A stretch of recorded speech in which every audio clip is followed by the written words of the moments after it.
जय हिंद साथियों। तो कैसे हैं आप लोग? आशा उम्मीद है आप अच्छे ही होंगे। मैं हिमांशु सिंह एक बार फिर से आप लोगों का स्वागत करता हूं आपके अपने यूट्यूब चैनल रुक्मिणी प्रकाशन पर।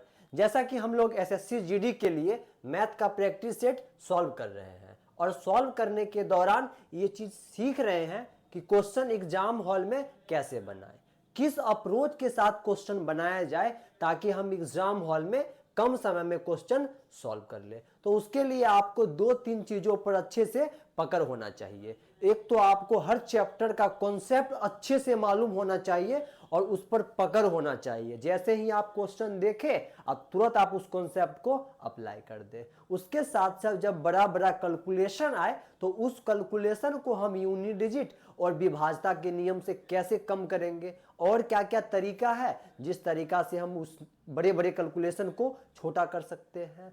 एक तो ये होता है कि क्वेश्चन को देख के किस क्वेश्चन को हम ऑप्शन से बनाएंगे। इस क्लास को आप पहले अगर देखे होइएगा या इस क्लास में आप आगे कंटिन्यू रहिएगा तो ये चीज आप सीख जाइएगा कि किस क्वेश्चन पे हमको कैसे अप्रोच लेना है। क्वेश्चन बनाने का तो बहुत सारा तरीका होता है, लेकिन किस तरीका से क्वेश्चन बनाएं ताकि कम समय में क्वेश्चन बन जाए। और क्लास के बाद इसका पीडीएफ आपको रुक्मिणी प्रकाशन लाइव नाम के टेलीग्राम चैनल पर डाल दिया जाएगा। आप वहां से पीडीएफ लेके और फिर उसी अप्रोच से क्वेश्चन सॉल्व कीजिए और सॉल्व करने के बाद देखिए कि क्या हम कम समय में क्वेश्चन पे अप्लाई कर पाते हैं या नहीं। यदि आप अप्लाई करने लग गए, इसी तरह कुछ सेट का प्रैक्टिस आपका रहेगा तो एग्जाम हॉल में आप कम समय में क्वेश्चन कर लीजिएगा। हम लोग आज का पहला क्वेश्चन देखेंगे, सेट नंबर 19 है आज। यदि एक शंकु के आधार की त्रिज्या और तिर्यक ऊंचाई क्रमशः 13 सेंटीमीटर और 35 सेंटीमीटर है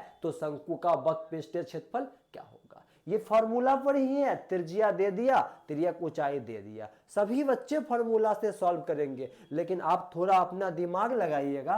तो पूछा गया शंकु का वक्रपृष्ठीय क्षेत्रफल यानी लेटरल सरफेस एरिया। अब लेटरल सरफेस एरिया बोले तो क्या कहिएगा, पाई आर एल होता है फॉर्मूला। सभी बच्चे यहां मान रख के और वो सॉल्व करेंगे, लेकिन आप थोड़ा सा हटके सोचते ना तो बोलते मेरा आंसर जो होगा ना आर आ रहा है, यानी आर से गुना होके आंसर आएगा और आर के स्थान पर 13 है तो कौन सा वैसा ऑप्शन था जो 13 का गुणज था। तो देखिएगा पहला ऑप्शन को, ये आपका 13 से नहीं कट रहा है। इस ऑप्शन को देखिएगा, ये भी आपका 13 से नहीं कटा। इस ऑप्शन को देखिएगा, ये भी आप 13 से नहीं कटा। इस ऑप्शन को देखिएगा तो ये 13 से कट रहा है, यानी बिना बनाए आप आंसर कर सकते थे। कितना आता, 1430। 13 का मल्टीपल चेक करके, या फिर पाई आ रहा है तो पाई का मान 22/7 होगा। तो 11 का भी गुणज चेक करते तो कोई ऑप्शन ऐसा नहीं था जो 11 का गुणज होगा डी को छोड़ के। डी को देखते 3 1 4 4, अंतर 0 आ रहा है, मतलब ये 11 का गुणज है, बाकी कोई 11 का भी गुणज नहीं है। तो इन सब तरीका से जब आप क्वेश्चन सॉल्व करने लग गए तो आप कम समय में क्वेश्चन सॉल्व कर लीजिएगा। अब इसको अगर बनाते भी तो आप क्या करते, पाई का मान रखते 22/7। आर के स्थान पे आपका 13 है तो 13 रखना था, एल के स्थान पर 35 है तो 35 रखते। 5 7 से काट लेते, यहाँ 5 बार में कटता। 22 को 5 से गुना कीजिएगा तो 110 होता और फिर 13 से गुना करना था, कितना आपका आंसर आ जाता, 1430 सेंटीमीटर स्क्वायर। कहाँ था 1430, ऑप्शन नंबर डी में। तो इस प्रकार से आपको प्रश्न एग्जाम हॉल में करने होते हैं। ऐसे भी आपको सोचना होता है कि ऑप्शन से कैसे क्वेश्चन को बना दे। अब यही क्वेश्चन है, संख्या 19 22 14 और 32 में क्या जोड़ा जाना चाहिए ताकि इस प्रकार प्राप्त संख्याएं समानुपाती हो। एक तो ये तरीका कि आप ऑप्शन से चेक कीजिए। तो ऑप्शन से कैसे चेक करेंगे, कहिएगा 9 में x जोड़े और फिर किस में, तो आपका 22 में x जोड़े हैं और किस में, तो 14 में, तो 14 + x लिखिएगा और ये सब समानुपाती हो जाता है, मतलब बराबर हो जाता है। फिर किस में, 32 में। तो सभी में जब x जोड़े ना तो ये समानुपाती हो गया। समानुपात मतलब क्या होता है, बराबर, और अनुपात मतलब बट्टा। जब भी कहे अनुपात तो बट्टा समझिए और कहे समानुपात तो बराबर समझना है।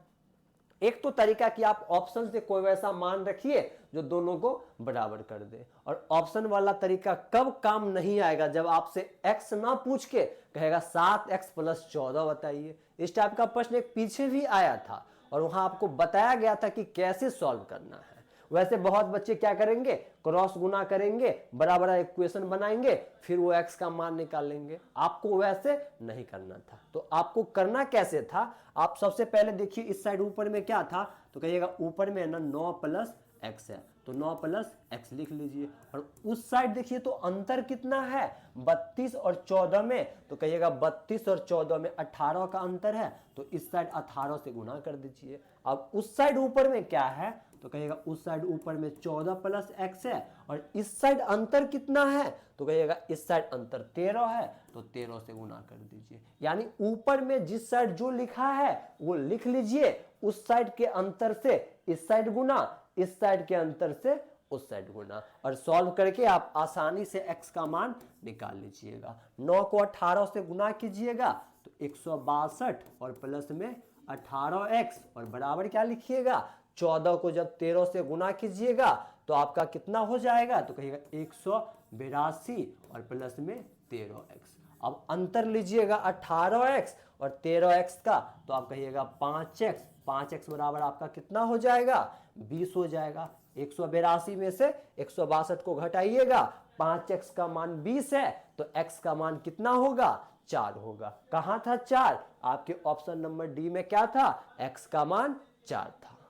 अब अगला क्वेश्चन देखिएगा, अगला क्वेश्चन है आपका पी क्यू आर एक कार्य को क्रमशः 20 दिन, 30 दिन और 60 दिनों में पूरा कर सकते हैं। यदि क्यू और आर प्रत्येक तीसरे दिन पी की सहायता करते हैं तो कार्य को पूरा करने में दिनों लगेंगे, यानी कितना दिन उस कार्य को पूरा करने में लगेगा। अलग अलग वे लोग काम को कैसे करते हैं, तो कहिएगा अलग अलग पी उस काम को 20 दिन और क्यू उस काम को 30 दिन और आर उस काम को 60 दिन में कर देते हैं। इनके लिए 20 डे लिखिए, डी लिखेंगे तो दिन समझना है, और यहाँ 30 दिन में ये कर सकते हैं, और ये आपका 60 दिन में कर सकते हैं। यहाँ से आप टोटल काम निकाल लीजिएगा कि टोटल काम कितना होगा। तो टोटल काम के लिए इन सब का लॉसो लेंगे, 20, 30 और 60 का लॉसो कितना आएगा, तो 60 आएगा। तो टोटल काम आपका कितना हो गया, 60 यूनिट टोटल काम हो गया। अब 60 यूनिट काम था, पी को लगता है 20 दिन, तो पी प्रत्येक दिन कितना काम करता होगा, तो कहिएगा 3 काम, यानी पी के लिए क्षमता कितना, तो 3 क्षमता। क्षमता को हम घेर के लिख लेंगे। और 60 काम करने में क्यू को लगा है 30 दिन अकेला, तो क्यू प्रत्येक दिन कितना काम करता होगा, तो क्यू प्रत्येक दिन 2 काम करता होगा। और आर को लगता है 60 काम करने में 60 दिन, तो आर प्रत्येक दिन 1 काम करता होगा। फिर क्वेश्चन में वो कहा गया यदि Q और R प्रत्येक तीसरे दिन P की सहायता करते हैं, इसका क्या मतलब है कि P पहला दिन अकेले काम करता है, P दूसरा दिन भी अकेले काम करता है, और तीसरे दिन P के साथ साथ Q और R काम करने आते हैं। तो 3 दिन में कितना काम हुआ ये आप निकालिए। तो आप कहिएगा 2 दिन तो P काम किया ना, तो P 1 दिन में कितना काम करेगा, P आपका 1 दिन में कितना काम करेगा, तो कहिएगा P 1 दिन में जो काम करते हैं वो 3 है। यहाँ P लिखना है, R नहीं, R यहाँ है। तो P 1 दिन में कितना काम कर रहे हैं, तो आप क्या कहिएगा, P 1 दिन में 3 काम, तो P लिख के P 3 काम। तो 2 दिन P से काम कराइएगा, तो P 2 दिन में कितना काम करेगा, 6 काम कर देगा। और तीसरा दिन सभी लोग आ जाएंगे, तो सभी लोग आएंगे तो 3, 2, 5, 1, 6, तीसरा दिन में भी 6 काम होगा। और 2 दिन में P भी 6 काम कर दिया था, तो टोटल 3 दिन में कितना काम हो जाएगा, तो आप कहिएगा टोटल 3 दिन में उस प्रकार 12 को काम हो जाएगा। 3 डे में कितना काम, 12 काम हो जाएगा। 3 डे में 12 काम, और आपको कितना काम करवाना है, तो 60 काम करवाना है। दोनों साइड आप 5 से गुना कर दीजिएगा, तो 15 डे में क्या आ जाएगा, 15 डे में कितना काम, 60 काम। यानी इस काम को समाप्त करने में कितना दिन लगेगा, 15 दिन। कहां था 15 दिन, आपके ऑप्शन नंबर डी में क्या था, 15 दिन। अब अगला क्वेश्चन देखिएगा ना, अगला क्वेश्चन है 21 सेंटीमीटर त्रिज्या वाले एक ठोस धातु के गोले को पिघलाया जाता है और छोटे लंबवृत्तीय शंकु में ढाला जाता है।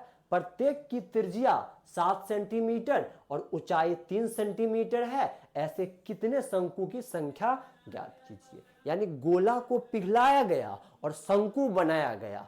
तो इस प्रकार के प्रश्न में आपको कहा गया था ना, जब भी किसी आकृति को पिघलाकर कोई दूसरी आकृति का रूप दिया जाए तो दोनों का आयतन हम इक्वल करते हैं। यहाँ गोला को पिघला के शंकु बनाया गया, तो कुल गोला का आयतन कितना शंकु बनाए उसके आयतन के बराबर होगा। तो आप गोला का आयतन क्या लिखिएगा, कहिएगा गोला का आयतन 4/3 पाई आर क्यू होता है। तो आर के स्थान पे क्या दे रखा है, 21 सेंटीमीटर, तो 21 गुने 21 लिख लेंगे, कितना बार, 3 बार, क्योंकि फॉर्मूला में क्या आता है 4/3 पाई आर क्यू। और ये किसके बराबर होगा, तो शंकु का आयतन, तो 1/3 पाई आर स्क्वायर। तो शंकु के लिए त्रिज्या 7 सेंटीमीटर है, तो 7 गुने 7 लिखेंगे। और ऊंचाई कितना है, तो ऊंचाई 3 है। अब थोड़ा सा काटा कुटी सबको कर लेंगे और काट के आंसर निकाल लेंगे। और कितना शंकु बनेगा, तो मानते हैं कि n शंकु बनेगा।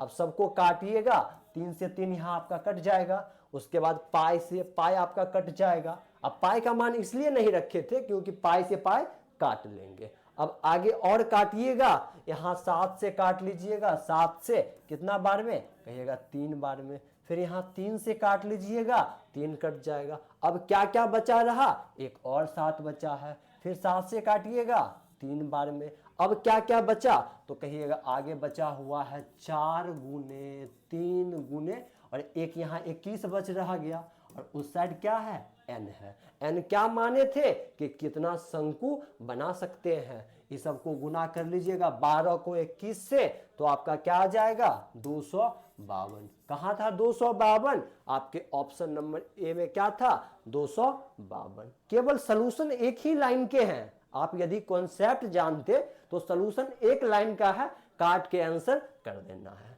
क्या करते हैं, जब भी आकृति को पिघलाए तो आप आयतन बराबर कर दीजिए।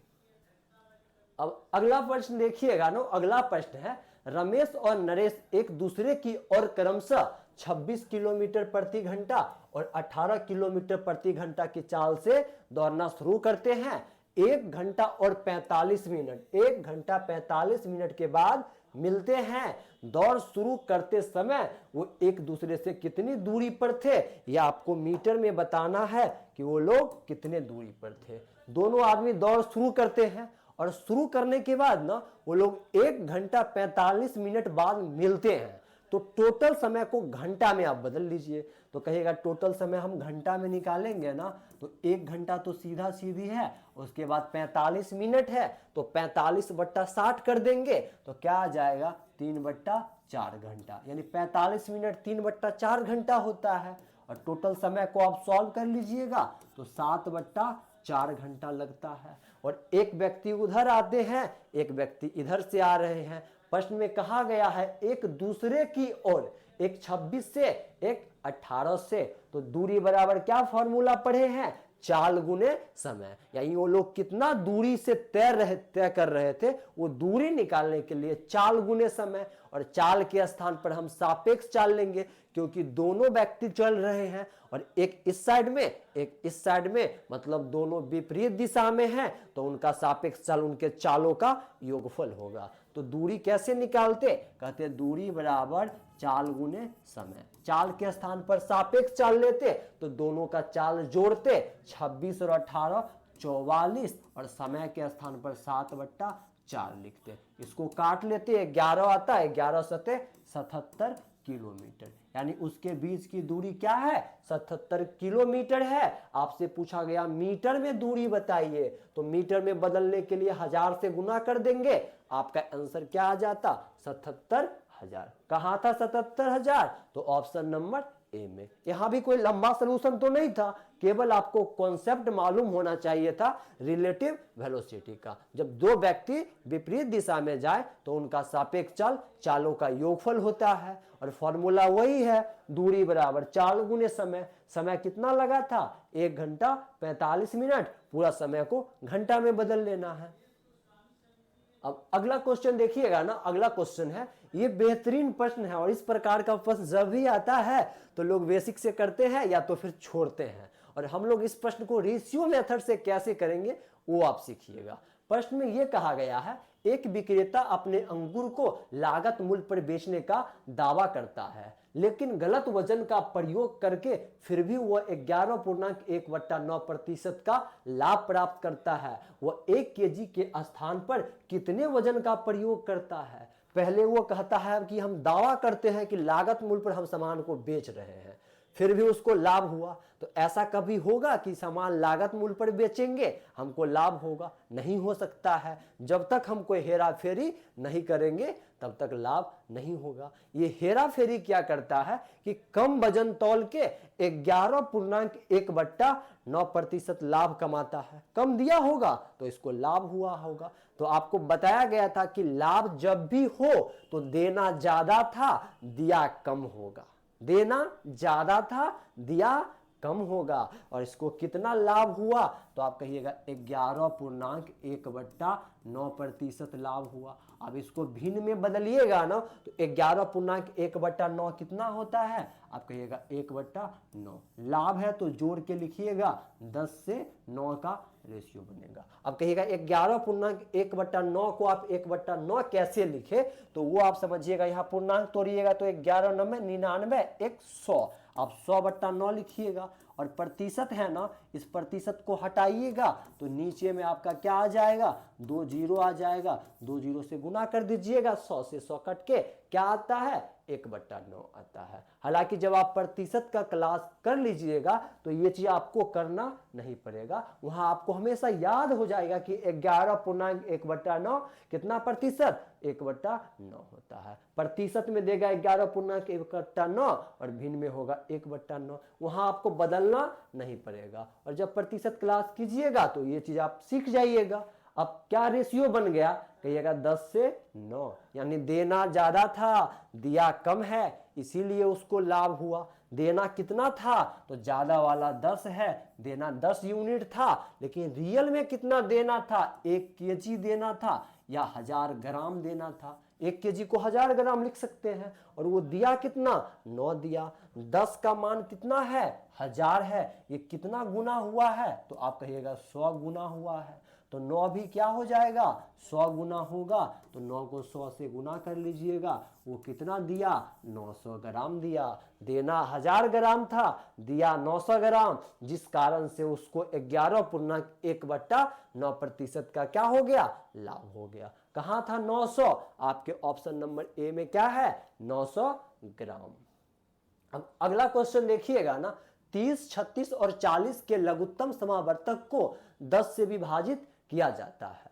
परिणाम x का वर्ग है। x का मान बताइए। सबसे पहले इसका लॉसो निकालता है और इसके लॉसो को 10 से भाग दिया ना तो जो भी आया वो x का वर्ग था। तो आप इसका लॉसो निकालिए तो कितना होगा? आप कहिएगा 30 है, 36 है और 40 है। इसका लॉसो 360 हो जाएगा। और इस 360 को जब वो 10 से भाग देता है ना तो जो भी आया वो x का क्या है? वर्ग आया। अब 0 से 0 काट लीजिएगा तो 36 बराबर आपका क्या हो जाएगा? x का वर्ग हो जाएगा। अब x के स्थान पर क्या रखे कि स्क्वायर करने पर 36 आए, तो कहिएगा x का मान कितना होगा? 6 होगा।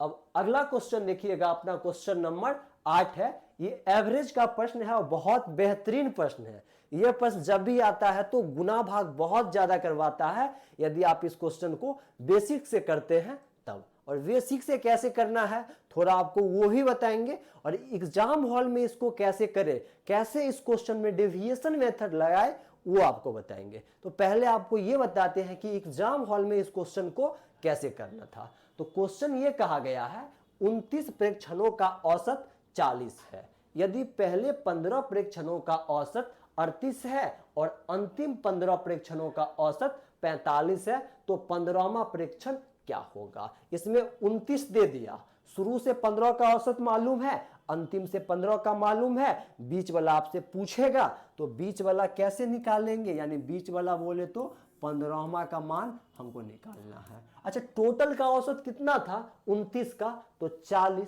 औसत मतलब क्या होता है, सभी लगभग 40 40 40 40 होंगे, तो 15वां भी 40 तो होगा ही होगा, तो हम 15वां को 40 तो बोलेंगे ही बोलेंगे कि औसत 40 है तो सभी 40 के आसपास होंगे, यानी 40 तो होगा ही होगा। उसके बाद पहले 15 का औसत 38 है, तो औसत कितना से घट गया, कहिएगा औसत पहले 40 था और शुरुआत का 15 लिए तो औसत 2 से घट गया। कितना संख्या का 2 से घटा, तो 15 संख्या का, तो टोटल कितना घट जाएगा, 15 दूना 30, 2 घटा है और तो 30 घट जाएगा, तो 30 माइनस में लिख लेंगे। और फिर अंतिम 15 का औसत 45 हो गया। पहले औसत कितना है, 40 है, आज 45 हो गया, कितना से बढ़ा, 5 से बढ़ा, कितना संख्या का, तो अंतिम 15 संख्या का, तो टोटल आपका कितना बढ़ जाएगा, 15 पचे 75 बढ़ जाएगा। अब इसको सॉल्व कर लीजिएगा तो आपका आंसर क्या आ जाएगा, 85 आ जाएगा। यदि आप डेविएशन का कॉन्सेप्ट जानते तो आपको पेपर भी पर नहीं करना पड़ता, आप माइंड से इसको सॉल्व कर लेते बिना पेन के प्रयोग से, अगर इस डेविएशन वाले कॉन्सेप्ट को आप जानते थे। जितना घटा, जितना संख्या पर घटा हो उसको माइनस कीजिए, जितना बढ़ा, जितना संख्या पर बढ़ा उसको गुना करके प्लस कीजिए। बढ़ेगा तो प्लस करना है, घटेगा तो माइनस करना है। और तुलना किससे करना है, तो टोटल 29 का 40 था, तो 40 से जब बढ़ेगा तो प्लस, 40 से घटेगा तो माइनस, और डेविएशन का कॉन्सेप्ट लगा के कम समय में हम क्वेश्चन कर लेंगे। कहां था 85, तो ऑप्शन नंबर सी में। अब इसी क्वेश्चन को आप बेसिक से करते हैं ना, तो कैसे करते वो आप जानिए। शुरू से आपका 29 का औसत दे दिया, तो 29 का आप योग निकाल लीजिएगा। कैसे, 29 को 40 से गुना करके 1 से लेके 29 तक का योग आ जाएगा। और पहले 15 का भी योग निकाल लीजिएगा। वो कैसे, तो कहा पहले 15 का औसत 38 है, 38 को 15 से गुना करके, और अंतिम 15 का योग निकालिएगा। कैसे, तो 15 को 45 से गुना करके।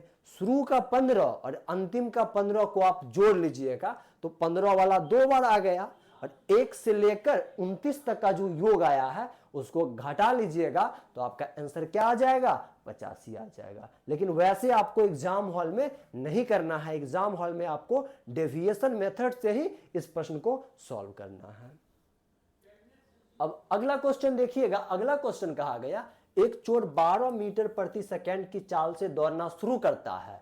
10 सेकंड दौड़ने के बाद वह पुलिसकर्मी उसी दिशा में 14.5 मीटर प्रति सेकंड की चाल से चोर को पकड़ने के लिए दौड़ना शुरू करता है। पुलिसकर्मी द्वारा चोर को पकड़ने में कितना समय लगेगा। यानी चोर 12 मीटर प्रति सेकंड से 10 सेकंड तक दौड़ गया, तो 10 सेकंड में वो कितना दूरी तय किया, तो उसका चाल था 12 मीटर पर सेकंड, 10 सेकंड तक दौड़ा, तो दूरी के स्थान पे क्या लिखेंगे, कहिएगा 120 मीटर दूरी वो तय कर लिया। अब 120 मीटर के दूरी पर हम चोर को देख रहे हैं कि चोर हमसे आगे है, हम यहां से 14.5 के चाल से भागना शुरू किए, और चोर भी 12 मीटर पर सेकंड के चाल से भाग रहा है, वो भी भाग रहा है, हम भी भाग रहे हैं, दोनों आदमी सेम दिशा में भाग रहे हैं, तो चाल के स्थान पर फिर सापेक्ष चाल, और अभी सेम दिशा में है तो सापेक्ष चाल, उनके चालों का अंतर होगा, चालों का अंतर कीजिएगा 14.5 और 12 में तो आपका कितना आ जाएगा, 2.5 आ जाएगा, और गुने समय। फॉर्मूला फिर वही है, दूरी बराबर चाल गुने समय। उनके बीच का दूरी 120 था तो 120 लिए, चाल के स्थान पर सापेक्ष चाल और गुने समय।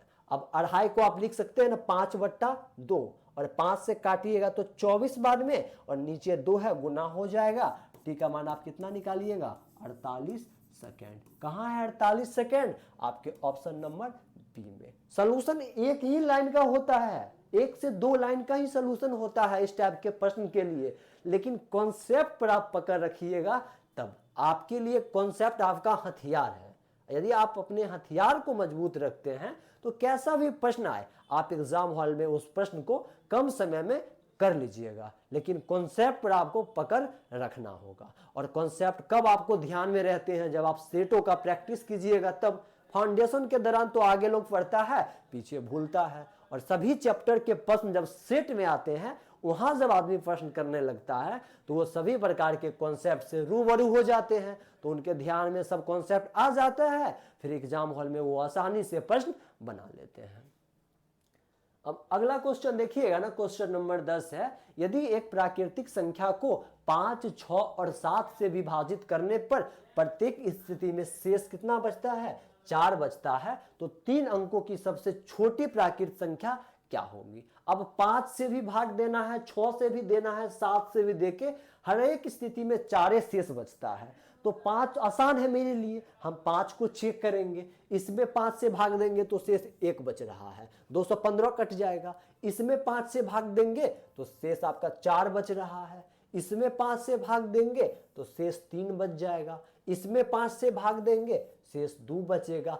किस ऑप्शन में 5 से भाग देने पर शेष 4 बचा? तो ऑप्शन नंबर बी में आप इसमें आप 6 से भी भाग दे के देख लीजिए या फिर 7 से भी भाग दे के देख लीजिए, कितना शेष बचेगा? 4 ही शेष बचेगा। तो किसी एक को पकड़कर ऑप्शन से इस प्रश्न को बना लेंगे, और हम 5 को ही इसलिए पकड़े क्योंकि 5 से भाग देना मेरे लिए आसान है, या तो इकाई अंक 5 होगा तो पूरा कटता है, या फिर इकाई अंक के 0 हो फिर 5 से पूरा कटता है। इस जगह इकाई अंक 4 था, हम समझ गए 210 तक पूरा कट गया होगा, 4 शेष बचा होगा।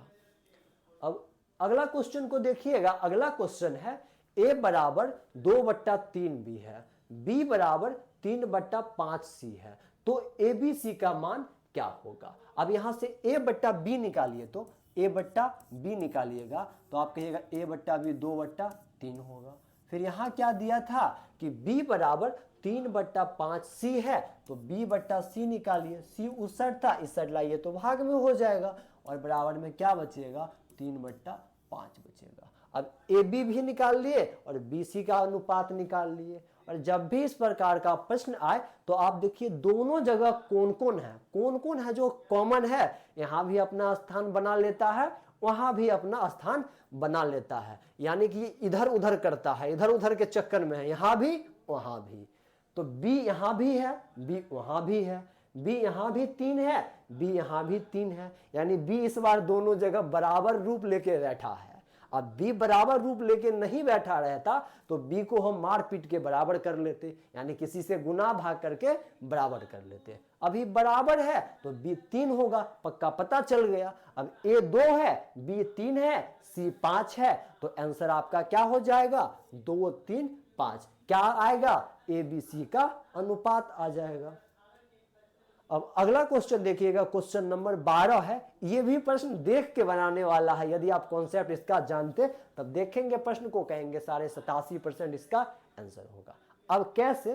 तो कहा गया शराब पानी का एक घोल क्रमशः 7:1 के अनुपात में बना है, यानी 7 यूनिट शराब है तो 1 यूनिट पानी है। इस घोल में शराब की प्रतिशत सांद्रता ज्ञात कीजिए, यानी शराब कितना प्रतिशत है इस घोल में, तो टोटल घोल कितना है? तो 8 यूनिट का है। कैसे? तो 7 यूनिट शराब है, यानी 7 अनुपात में शराब है, 1 पानी है, दोनों को मिला दिए हैं तो टोटल 8 है। उसमें शराब कितना है? तो आप कहिएगा 7 शराब है, टोटल कितना में? 8 में, प्रतिशत में लाना हो तो 100 से गुना, और 7/8 जो है ना कितना होता है? तो 87.5% होता है। अब कहिएगा कैसे हम जानेंगे कि 87.5 होता है?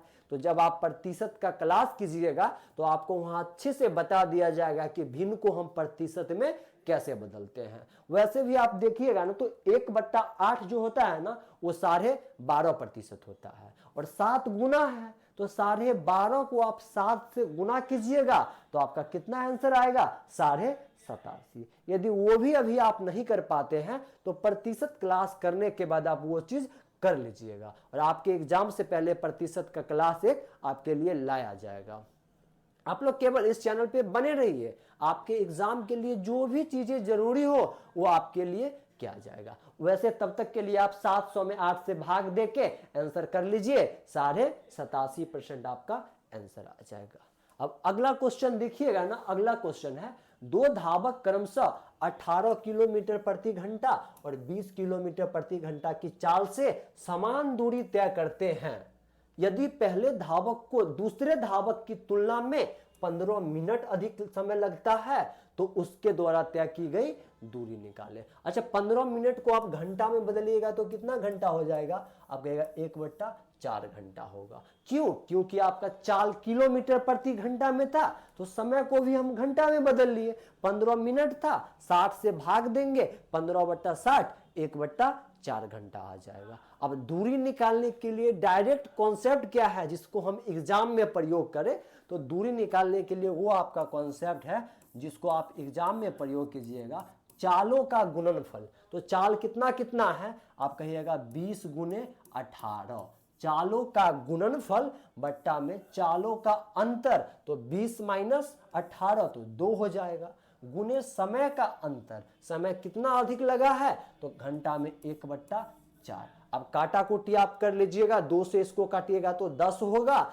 10 को 18 से गुना कीजिएगा 180, और 180 में 4 से भाग दे लीजिएगा, 45 आपका क्या हो जाएगा, आंसर हो जाएगा। यानी दूरी क्या था, 45 किलोमीटर प्रति घंटा। और ये फॉर्मूला कहां से आया, किस बेसिक से आया, वो भी अभी आपको बता देंगे। पहले फॉर्मूला आप ध्यान रख लीजिए कि चालों का गुणनफल, चालों का गुणनफल 20 × 18, चालों का अंतर तो 20 - 18, और गुना में क्या करना है, समय का अंतर। और अंतर जब भी कहते हैं ना तो बड़ा में से छोटा घटाना है। आपके मन में सवाल आया होगा कि चालों का अंतर किए तो 18 में से ना 20 घटाते, नहीं, चालों का अंतर हमेशा बड़ा में से छोटा घटा के बताते हैं। आप एक एग्जाम्पल से समझिए इस चीज को। हम पूछेंगे आप अभी 7 साल के हैं और आपके बड़ा भाई 10 साल का है, तो हम पूछेंगे दोनों के एज में क्या अंतर है, तो आप कहिएगा 3 वर्ष का अंतर है। तो आप माइनस में नहीं ना बोले, अंतर मतलब क्या किए, बड़ा में से छोटा घटा के बोले। तो आप ये चीज ध्यान रखिएगा, अंतर मतलब बड़ा में से छोटा होता है। और ये कॉन्सेप्ट कहां से आता है वो भी आपको बताते हैं, तो वो आपको बताने के लिए इसको मिटा देते हैं, आप इसका स्क्रीनशॉट ले लीजिएगा और वो चीज हम आपको बताते हैं कि कहां से ये कॉन्सेप्ट आया था। कॉन्सेप्ट केवल आप ध्यान रखिएगा, चालों का गुणनफल बट्टा में चालों का अंतर और गुना में समय का अंतर। मानते हैं कि वो दूरी जो होगा ना x होगा, हम मान लिए दूरी क्या है, x होगा, तो लिखते हैं x दूरी था। किस चाल से गया था, तो 18 किलोमीटर प्रति घंटा से, तो इसको थोड़ा ज्यादा लगेगा, इसका चाल कम है। और इसी दूरी को एक व्यक्ति 20 किलोमीटर प्रति घंटा से गया, तो इसके समय और इसके समय में अंतर क्या आया, 15 मिनट, या घंटा में बोलिएगा तो 1/4। अब इसको आप सॉल्व कीजिएगा, 20 से यहां गुना कीजिए, 18 से वहां गुना कीजिएगा, तो ऊपर में आपका क्या बचेगा, 2x हो जाएगा, 20x और माइनस में 18x, तो 2x, और नीचे में क्या करना है, 18 × 20 करना है। उस साइड आपका क्या रहेगा, 1/4 रहेगा। अब यहां से x निकालिएगा, यानी दूरी का मान निकालिएगा ना, तो आपका क्या आ जाएगा, आप कहिएगा 18 × 20, और बट्टा में क्या आएगा, तो बट्टा में 2 आ जाएगा, और गुना में फिर क्या रहेगा, 1/4 रहेगा। वैसे भी आप देखिए 4 दूना 8, तो 8 भाग में रहना चाहिए, यानी 8 नीचे है। तो ये जो रिजल्ट आया, यही रिजल्ट तो आपको शॉर्ट फॉर्म में हम बता दिए थे, चालों का गुणनफल बट्टा में चालों का अंतर गुना में समय का अंतर। अब कहां से लाए ये भी बता दिए, इसको जो समय लगा और इसको जो समय लगा उसी का अंतर किए, तो कितना अंतर था, 15 मिनट, यानी 1/4 घंटा। आंसर क्या आ जाता, आप कहते आंसर तो 45 ही आता। अब अगला क्वेश्चन देखिएगा, क्वेश्चन नंबर 14 है। ये भी बहुत इजी प्रश्न है, यदि आप रेशियो मेथड को अच्छे से समझे हैं तब। इस प्रश्न को बनाएंगे, कहा गया 10,000 की राशि वार्षिक रूप से चक्रवृद्धि की जाने वाली एक निश्चित ब्याज दर पर 2 वर्षों में 12,100 हो जाती है, 4 वर्ष बाद वह राशि कितनी हो जाएगी। तो हम प्रिंसिपल से यहां क्या करेंगे, अमाउंट का रेशियो निकालेंगे। कितना वर्ष का है, तो बोलिएगा प्रिंसिपल के लिए P और अमाउंट के लिए A लिखते हैं। 2 वर्षों में वो आपका 10,000 से 12,100 हो गई, तो समय के स्थान पे हम 2 वर्ष लिख लेंगे, और 2 वर्ष में वो 10,000 से कहां तक पहुंच जाती है, 12,100 पर पहुंच जाती है। 2 जीरो से 2 जीरो आप काट लीजिएगा, 2 जीरो यहाँ है, 2 जीरो यहाँ है, यहाँ आपका बचा 100 और यहाँ बचा 121। ये 2 ईयर का था ना, तो आप 1 ईयर में आइए। अब 1 ईयर में आइएगा तो इसका क्या करना होगा, वर्गमूल करना होगा। तो 100 का वर्गमूल कितना, तो कहिएगा 10, और 121 का वर्गमूल कितना, तो कहिएगा 11। अब 1 साल में आते हैं तो रेट निकलता है, या तो आप यहां से रेट फाइंड कर लीजिए, 10% है और 10% रेट हो तो 4 साल के बाद कितना रुपया होगा बेसिक से बना लीजिए, या फिर 4 साल का रेशियो ले लीजिए। तो 1 साल का रेशियो 10 से कितना है, 11 है। अब 4 साल का रेशियो लेंगे तो पावर में 4 करना पड़ेगा। यहां से भी स्क्वायर करते ना तो 4 साल पर पहुंच जाते, लेकिन अब 10 पर आ गए, 1 साल में आ गए हैं तो 4 आने के लिए पावर 4 करेंगे। अब 10 का पावर 4 कीजिएगा तो इसको आसानी से आप फिर लिख लीजिएगा 1 पर 4 गो 0। लेकिन अब 11 का पावर 4 तो आपको मालूम नहीं होगा, 11 का पावर 4 अब हम कैसे निकालेंगे। तो 11 का पावर 4 को आप लिख सकते हैं ना 11 का स्क्वायर और गुना में फिर 11 का स्क्वायर, और 11 का स्क्वायर 121 होगा, फिर 121 होगा। अब 121 का स्क्वायर कैसे निकालेंगे, तो आप नंबर सिस्टम पढ़े होइएगा तो वहाँ आपको स्क्वायर निकालने का आसान शॉर्ट सा तरीका बताया होगा। आपको यहाँ समझाते हैं, यदि आप समझ गए तो अच्छी बात है। यहाँ 121 का स्क्वायर निकालना है, तो ये 100 से कितना ज़्यादा है, 21 ज़्यादा है। आप 21 का स्क्वायर कीजिएगा तो 441 होगा। हम लास्ट का 2 अंक लिख लेंगे, हाथ में बचा रहा 4, और ये 100 से 21 ज़्यादा है तो इस 21 को 121 में जोड़ दीजिए।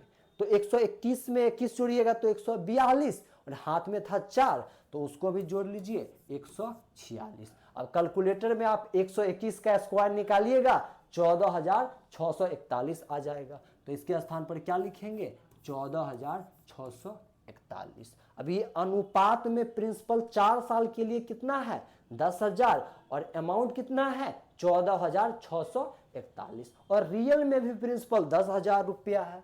अनुपात में भी कितना 10,000 और रियल में भी 10,000। तो अमाउंट अनुपात में कितना है, कहेगा 14,641। ये 1 गुना हुआ तो ये भी अपने आप का रियल में कितना हो जाएगा, 1 गुना होके रुपया में लिखिएगा तो 14,641। कहाँ है 14,641, ऑप्शन नंबर बी में। ऐसे आपको प्रश्न करना था, या फिर रेट निकाल के बेसिक से भी आप इस प्रश्न को कर लेते, और रेशियो से करते आपको 121 का स्क्वायर याद होता तो प्रश्न देख के आप बना सकते थे कि यहाँ तो 10,000 होगा, तुलना करेंगे एक आएगा, 1 से इसमें गुना करना है। तो 121 का स्क्वायर जानते तो देखते और प्रश्न को आप बना लेते, लेकिन इस प्रश्न पे आपका पकड़ रहेगा, इस मेथड पे पकड़ रहेगा तब। अब अगला क्वेश्चन देखिएगा, क्वेश्चन नंबर 15 है। एक दुकानदार निम्नलिखित 3 छूट योजनाएं प्रदान करता है, किन योजनाओं में अधिकतम छूट प्रतिशत है।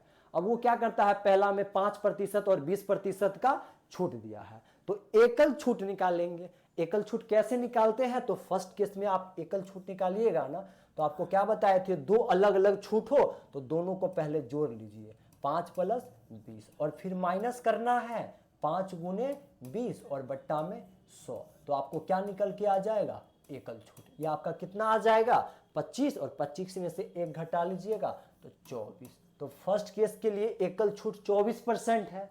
और सेकेंड में कहता है 6 खरीदे 2 मुफ्त पाए, यानी आपने 6 वस्तु खरीदिएगा तो 2 आपको मुफ्त देगा। तो आपको टोटल कितना मिल गया, 8 मिला, पैसा 6 का लगा, 2 गो मुफ्त में मिला है। तो छूट कैसे निकालेंगे, 2 गो आपको क्या मिला, मुफ्त मिला। कितना खरीदे थे, 6, और 2 मुफ्त मिला, तो टोटल आपको 8 सामान लाए ना, 6 तो खरीदे और 2 मुफ्त मिला, तो आप लाए 8, 8 में से 2 छूट है, तो छूट का गणना टोटल पर करेंगे, टोटल कितना सामान लाए थे, तो प्रतिशत में अब लाना है, तो प्रतिशत में लाना है तो 100 से आप गुना कर लीजिएगा, 1/4 होगा, और 1/4 आपका 25% होगा। अब थर्ड केस में आइएगा, तो थर्ड केस में कितना छूट मिला, तो थर्ड केस में 6 खरीदे 4 मुफ्त पाए, तो 4 मुफ्त में मिला, और टोटल कितना लाए, तो 6 × 4 = 10। फिर प्रतिशत में लाना है तो 100 से गुना करेंगे, 1 0 से 1 0 काट लेंगे, यानी थर्ड केस में 40% छूट है। तो सबसे ज्यादा छूट आपको कहां मिल रहा है? कहिएगा केस 3 में सबसे ज्यादा छूट मिला जो 40% है। कहां था केस 3? तो केवल 3 में। कहां है? ऑप्शन नंबर ए में। अब अगला क्वेश्चन देखिएगा, क्वेश्चन नंबर 16 है।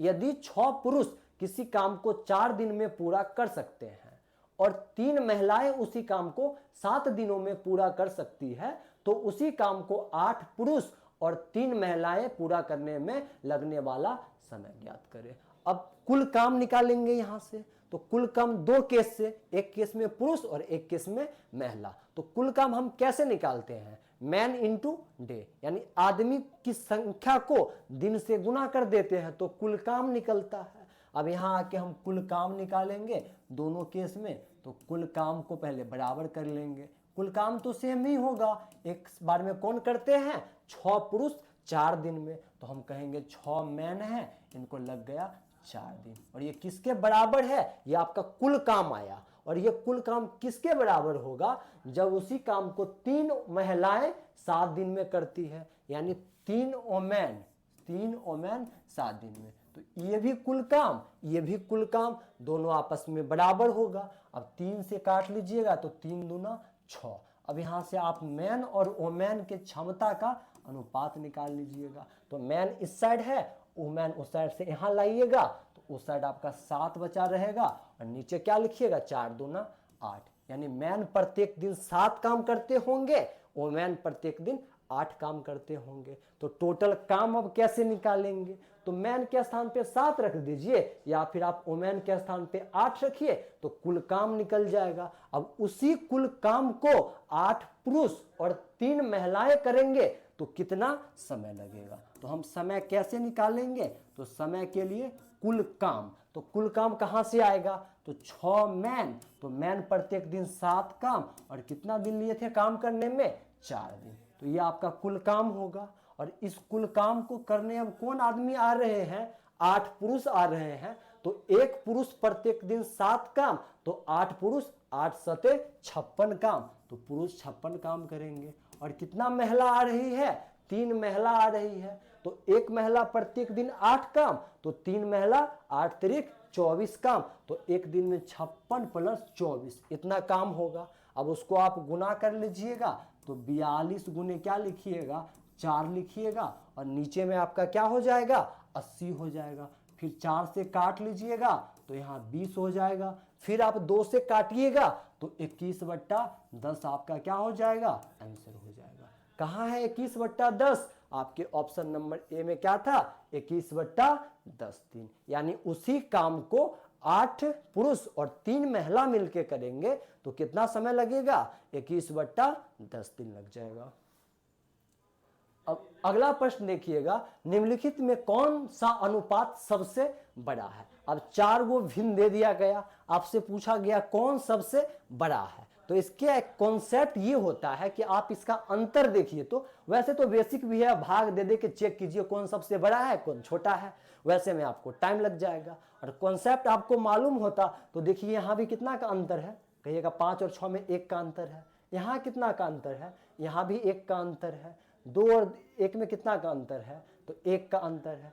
3 और 4 में कितना का अंतर है? 1 का अंतर है। सभी जगह अंतर समान हो तो ऊपर में जो बड़ा वही सबसे बड़ा। तो आपसे बड़ा पूछा गया, ऊपर में सबसे बड़ा कौन है? कहिएगा 7 है, यानी सबसे बड़ा भिन्न कौन होगा? 7/8। अंतर समान हो तो ऊपर में जो सबसे बड़ा वही भिन्न रियल में भी बड़ा होता है।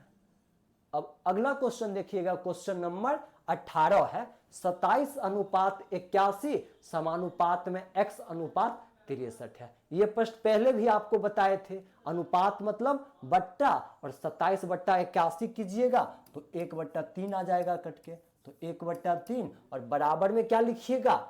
x/63। फिर 63 को आप काट लीजिएगा, 21 बार में गुना कर लीजिएगा तो x इस साइड, 21 को 1 से गुना कर लीजिएगा 21, यानी x का मान कितना निकल गया?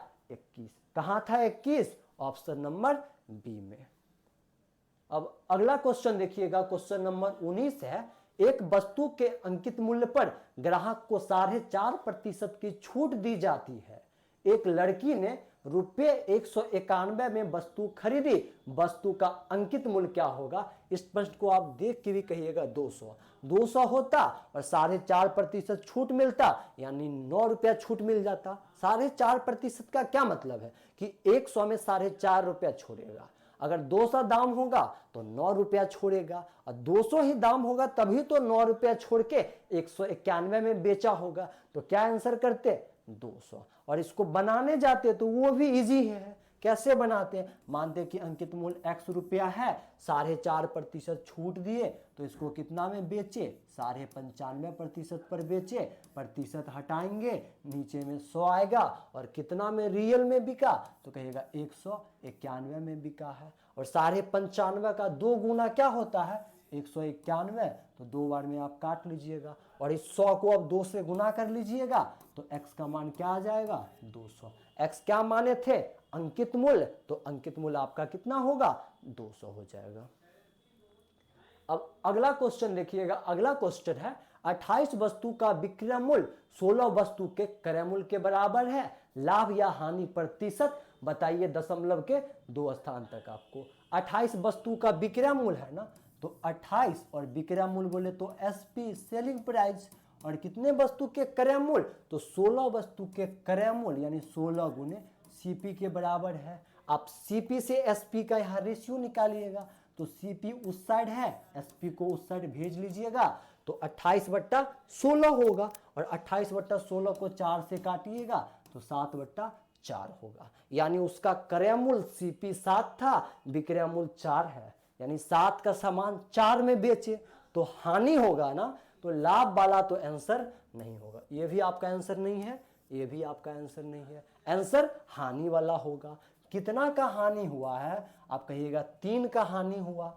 किस पर हुआ 3 का हानि? तो 3 का हानि 7 पर हुआ। क्रय मूल्य 7 था, और प्रतिशत में लाना है तो 100 से गुना, और 3/7 जो है ना लगभग 42% के आसपास जाएगा। 1/7 आपका 14% के आसपास है, तो 3/7 उसका 3 गुना यानी 42% के आसपास हानि होगा। कहाँ है 42 के आसपास? ऑप्शन नंबर सी में 42.86% की क्या है? हानि है। तो आज का सेट यहीं पे समाप्त होता है। आपको प्रश्न अच्छा लगा हो आज का क्लास बढ़िया से आप सीखे होइएगा। आप इस चैनल पे नए हैं तो चैनल को सब्सक्राइब करें, इस वीडियो को लाइक करें तथा अपने दोस्त साथी के बीच शेयर करें, और उन्हें भी बताएं कि देखो वहां पे इतने अच्छे तरीके से सॉल्यूशन बताया जा रहा है। आप लोग आके आप लोग यहाँ से अपना ज़्यादा से ज़्यादा फायदा उठाइए। फिर मिलते हैं हम अगले क्लास में, तब तक के लिए bye bye, love you, take care.